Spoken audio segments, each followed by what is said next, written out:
महिलाहरूले उज्यालोमा यौन सम्पर्क राख्न मन पराउँदैन। के बोले भाइ? के बोले के जथाभावी बोले? यो चाहिँ जन्मजात स्वभाव हो उनीहरूको। उनीहरू त्यसलाई छोपेर लुकेर अलिकति गोप्यता, प्राइभेसी, व्यक्तिगत टच सँग गर्न चाहन्छन्। पुरुषहरू अलिक उदात्त हुन्छन् यौन व्यवहारमा। जस्तो अन्त पनि हामीले भालेले पोथीलाई फकाउँछ नि त।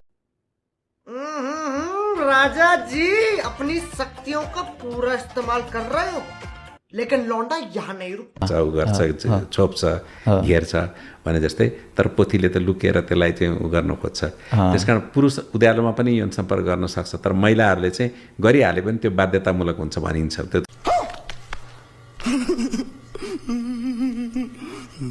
त्यो स्वभाव अनुसार हुन्छ। कहिलेकाहीँ पुरुषले पनि फिमेलको जस्तो स्वभाव व्यक्त गर्न सक्छ।